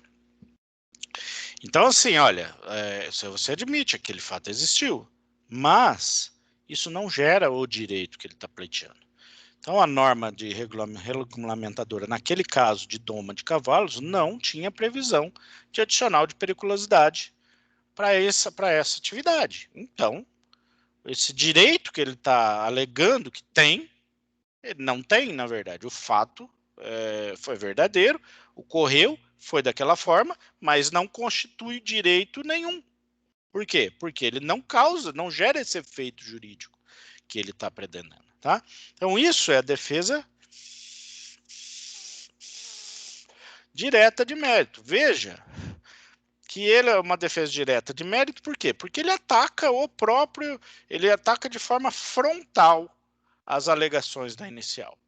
Seja no ponto fático, seja no ponto jurídico, tá? Ou seja, ou ele está atacando o fato, ou ele está atacando a fundamentação desse fato. Tá? Por quê? Então é uma afronta direta. O que é a defesa indireta agora, finalmente? A defesa indireta, diferentemente, ela traz um novo contexto à relação jurídica, tá? Não processual, um novo contexto em relação, né, com referência à relação jurídica entre as partes, que houve entre as partes. O que eu quero dizer com isso? O autor alegou, trouxe ali fatos que teoricamente constituem o seu direito, e o réu, ele pode vir com uma defesa de mérito, naquele sentido, ou negando fato, ou negando os efeitos jurídicos, ou então ele pode vir com essa defesa indireta de mérito. A defesa indireta, por que é indireta? Não há negativa dos fatos constitutivos do direito do autor e não há negativa dos efeitos jurídicos pretendidos pelo autor. Né? Então, veja, ele vai um pouco mais além. Ele diz, olha, o fato ocorreu e ele gera um determinado direito. Porém, existe um outro fato. E esse fato, ele é um fato extintivo, modificativo ou impeditivo do direito do autor, tá? Ou seja, ele está alegando um novo fato. E isso tem uma importância crucial. Tá? Então ele traz lá um fato extintivo. Veja, ele não está negando que o fato constitutivo ocorreu, ele não está alegando que o fato constitui um direito para o autor. Ele está dizendo que existe um outro fato jurídico que extingue, modifica ou impede o exercício do direito do autor. Tá? Exemplo. O sujeito alega que tem direito às férias. A empresa vai lá e diz, não, realmente, ele trabalhou um período aquisitivo completo e por ele ter trabalhado esse período aquisitivo completo, ele tem direito ao gozo de férias. Só que essas férias já foram pagas. Só que essas férias já foram gozadas. Só que essas férias foram indenizadas. Tudo isso diz respeito a um fato extintivo do direito às férias. Isso quer dizer o seguinte, olha, ele não negou que ele trabalhou um período aquisitivo completo, ele não negou que ele tem direito às férias, que aquele período aquisitivo gera um direito às férias. Mas ele trouxe um novo fato dizendo, olha, esse fato extinguiu o direito do autor. Por quê? Porque ele já foi ressarcido por causa disso. Ele já gozou das férias, ele já teve suas férias indenizadas, ele já, sei lá, qualquer coisa. Tá? Então, isso é um exemplo. Né? Outro exemplo, olha, não, eu tenho direito às férias. Não, tudo bem. Só que, durante o período aquisitivo, a empresa fez férias coletivas durante ali tanto tempo. Então, mesmo que esteja dentro do período aquisitivo, ele já tinha gozado das férias que ele ia adquirir posteriormente de tantos dias, ou seja, houve um fato modificativo do direito do autor, entendeu? Então, assim, aí depende muito do que é, né? Por que isso é importante? Muito importante a questão do fato extintivo, modificativo, impeditivo, você identificar qual é a modalidade de defesa que o advogado, está fazendo, está promovendo. E é justamente isso que eu acho que a doutrina, às vezes a jurisprudência, a doutrina mais furada, né? Tem que eu digo, resumão, doutrina aí de concurso, de não sei o quê, desliza desaforadamente nessa identificação, nessa questão. Né? É o problema do ônus, aqui já pode até colocar 3. É o problema da distribuição do ônus da causa. Eu tenho certeza que alguns de vocês, quando eu estava falando aqui sobre fato extintivo, modificativo ou impeditivo, vocês pensaram na questão da distribuição do ônus da causa. Pois bem, a distribuição do ônus da causa, a teoria dela está exatamente aqui. Ela não tem como ser... As pessoas estudam, né, a teoria aí da distribuição do ônus da causa de forma desatrelada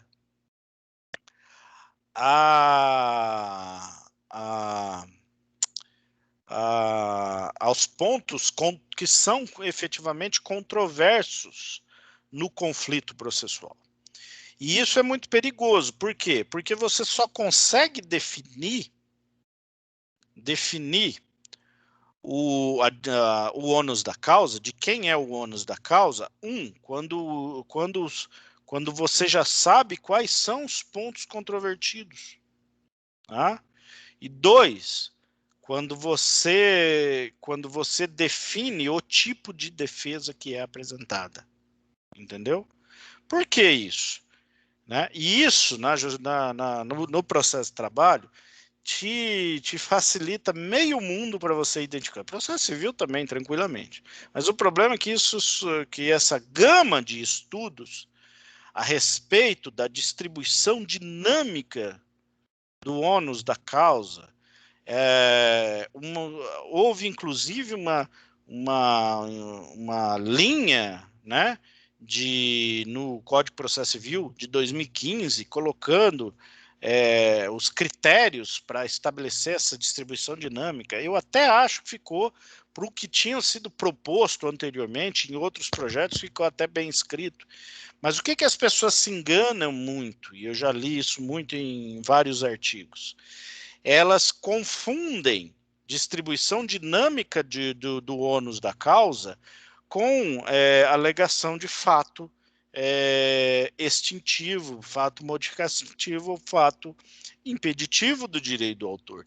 E isso principalmente no processo do trabalho. Principalmente no processo do trabalho.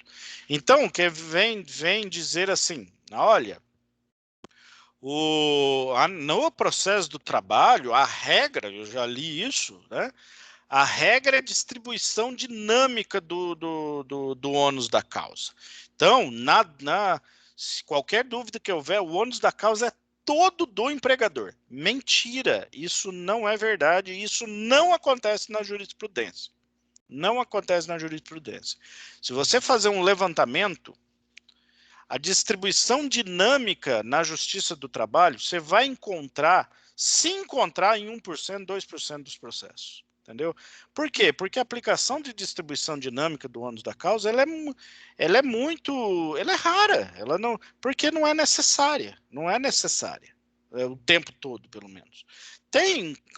Casuisticamente, existem casos em que ela é necessária, com certeza. Mas você vai ver principalmente em outros ramos, né? No ramo de direito consumidor, por exemplo, ela é extremamente necessária. Inclusive, na maioria dos casos, ela é aplicada a distribuição dinâmica do ônus da causa com base no artigo 6º, né, do Código de Defesa do Consumidor. Mas na Justiça do Trabalho, a aplicação correta da distribuição dinâmica ela é rara. Ela é rara por quê?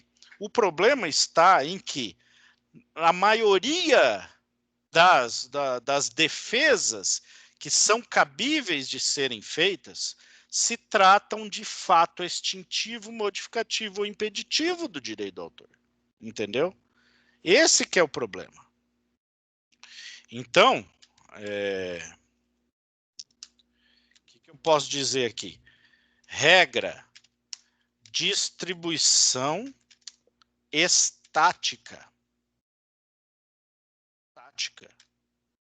Exceção, distribuição dinâmica. Não precisa explicar o que é distribuição estática e distribuição dinâmica, não, né? Vocês já estão no 4º ano, vocês já sabem isso. Né? Vocês já estudaram no processo civil distribuição do ônus da causa. Se vocês falarem, comentarem, não, a gente nunca ouviu falar, não sabe o que é, ou não, mas é muito pouco, tivemos aula muito pouco, eu vou falar para a Raquel, porque era a Raquel que dava aula de processo civil. Não sei se deu para vocês, mas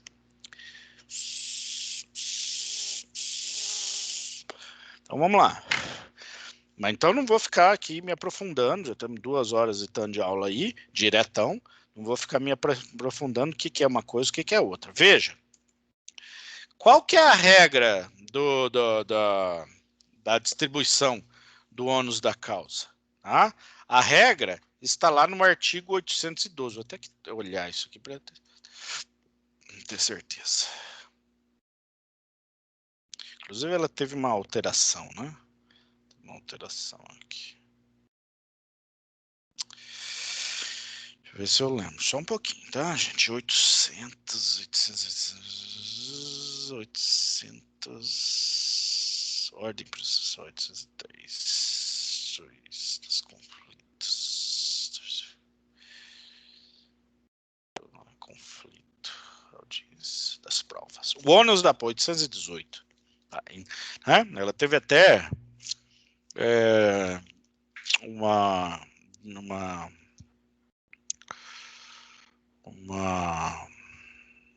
revisão aqui uma alteração aqui pelo meu Deus, gente, pela reforma trabalhista, tá? Artigo 818. O ônus da prova incumbe, veja bem, tá? Vou até marcar aqui, ó. É interessante a gente colocar.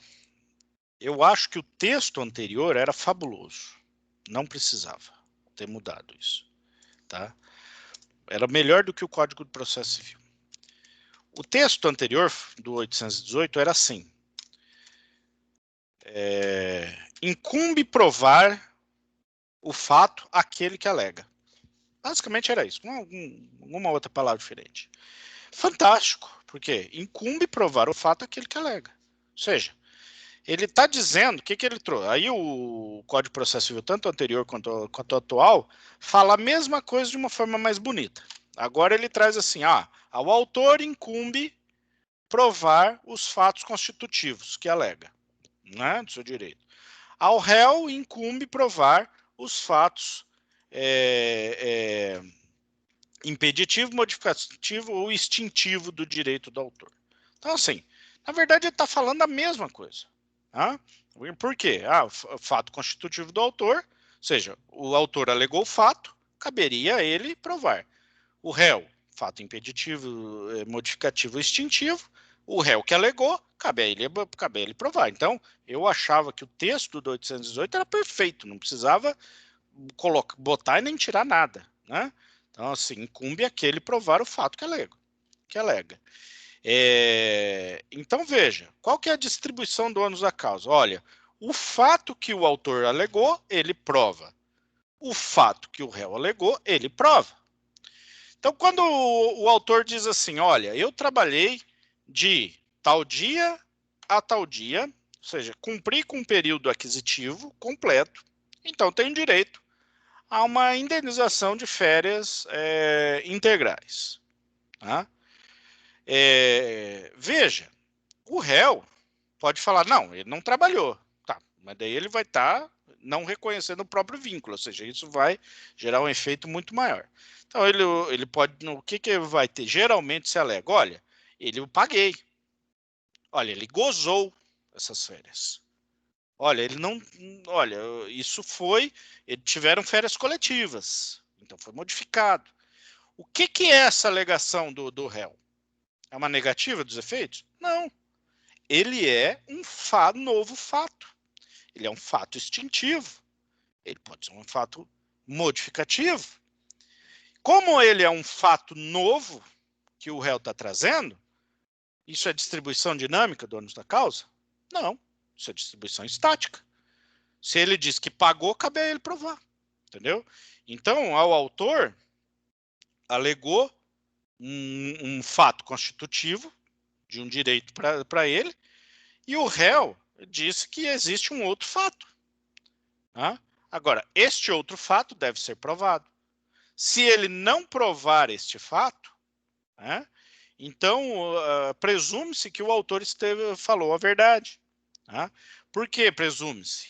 Porque o réu aproximou o ônus da prova para ele. O reclamado aproximou o ônus da prova para ele e não se desincumbiu desse ônus.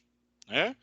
Ou seja, ele ficou com o ônus, né, no ombro dele e não conseguiu jogar de volta. O ônus ficou ali retido para ele. Então, nesse sentido, como ele não conseguiu provar o fato que ele alegou para afastar o direito do autor, então o autor tem razão. Então, é a mesma coisa, quando você fala, olha, eu tenho um crédito com você e exijo o pagamento. E você não fala assim, ah, não, esse crédito não existe. Não, essa relação entre nós nunca existiu. Isso nunca aconteceu, tal. Isso é uma coisa. Isso é uma negativa dos fatos constitutivos, né? Agora, outra coisa é você dizer assim, não, eu já paguei esse crédito. Opa, não, peraí. Se você já pagou, você está alegando um novo fato, né? Porque eu estou alegando que eu tenho um crédito. Diz, não importa por quê. E você está alegando que já pagou, ou seja, é outro fato jurídico. Esse novo fato jurídico aproxima de você, né? Faz o ônus se aproximar a você, o ônus probatório. Tá? Então, deve haver uma diferenciação entre o que é modalidade de defesa, né? Tipo de defesa, definição do tipo de defesa que está sendo ministrada, né? E prova, né? E a sua distribuição no ônus. Então, o que você precisa saber? Quais são os elementos que você precisa saber para ter ciência de como o ônus da prova vai ser distribuído? Os fatos constitutivos, obviamente, a definição, né? A definição das modalidades, das modalidades de defesa que foram apresentadas e os pontos controvertidos. Quais são os pontos efetivamente controvertidos? Porque pontos não controvertidos não dependem de prova, eles são incontrovertidos, né? Incontroversos não dependem de prova, eles são incontroversos, né? E sendo incontroversos, não tem razão de ser, né? de se produzir uma instrução, uma fase de instrução probatória para esses pontos. Então, a instrução probatória vai ficar limitada aos pontos controvertidos. E dentre esses pontos controvertidos, de quem que é o ônus? Né? Não se enganem. Embora seja muito comum falar, olha, o juiz vai fixar os pontos controvertidos, distribuir o ônus da causa, o ônus da prova, não se engane, o juiz não faz isso. O juiz fixa os pontos controvertidos. Mas, raramente, um juiz expõe de quem é o ônus da causa. Tá? Existem, sim, até aqui na Virei acontece, na área civil. Na área trabalhista, você, olha, não vou dizer nunca, mas eu posso falar com tranquilidade para vocês que eu, particularmente, nunca vi um juiz fixar pontos controvertidos e distribuir o ônus da causa antes do início da fase instrutória do feito, né? E assim, você pode exigir? Tese pode. Mas, se você é um bom profissional e já sabe identificar isso, faz sentido, né? É lógico que quando você está com uma dúvida técnica, efetivamente, não uma dúvida por falta de estudo, mas uma dúvida técnica, efetivamente. Olha, eu não sei se esse ponto aqui deve ser considerado como um ponto controvertido ou não. Isso acontece. Aí você pode exigir que o juiz fixe os pontos controvertidos. Fale, ou pelo menos diga, ó, isso aqui é ponto controvertido ou não. É ponto controvertido. Então tá bom. Então vou verificar. Então eu vou verificar de quem que é o ônus da prova, observando qual foi o tipo de defesa que foi apresentado em relação àquele ponto. Né? Veja, se você fala assim, doutor, o juiz, em tese, é obrigado a apontar os pontos controvertidos, né? Mas, se não for uma distribuição dinâmica do ônus da prova, ele não tem obrigação nenhuma de dizer de quem é o ônus da prova, entendeu? Você pode falar assim, olha, doutor, qual é isso aqui é ponto controvertido ou não é? Olha, é ponto controvertido. Então tá. De quem é o ônus da prova? Ele pode responder assim, olha, distribuição estática, que é a regra. E você vai ter que saber de quem que é o ônus da prova, no caso de uma distribuição estática, porque a exceção é a dinâmica. E se ele for aplicar uma distribuição dinâmica do ônus da prova, aí sim ele vai falar, olha, o ônus da prova é do reclamante ou o ônus da prova é do reclamado. Agora, se for estática, ele não tem obrigação. Se ele te falar de quem que é o ônus da prova, vai ser mera gentileza, tá? Pessoal, eu ia começar a estrutura, mas eu estou cansado. Vocês também devem estar cansados, né? Alguma pergunta?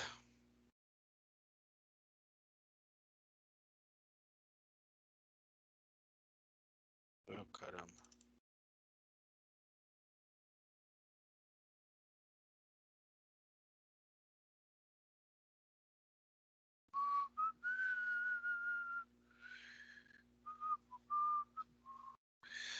Alguma pergunta?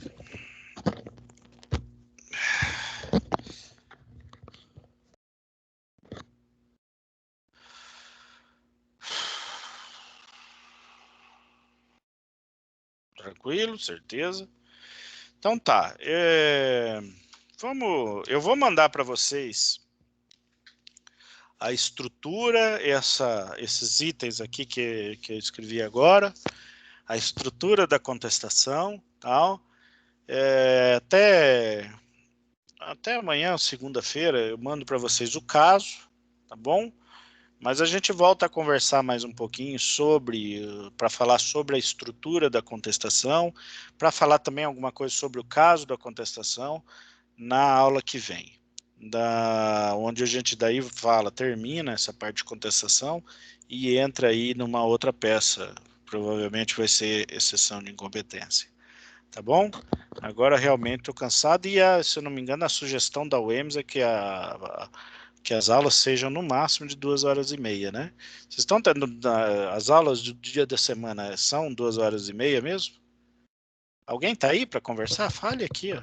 Fale. Tá sendo... Oi. Alô? Oi, Alguém... professor. Oi. Então, estão sendo As no máximo aulas de 2h30 ou está sendo mais? menos, 1h40, 1h30.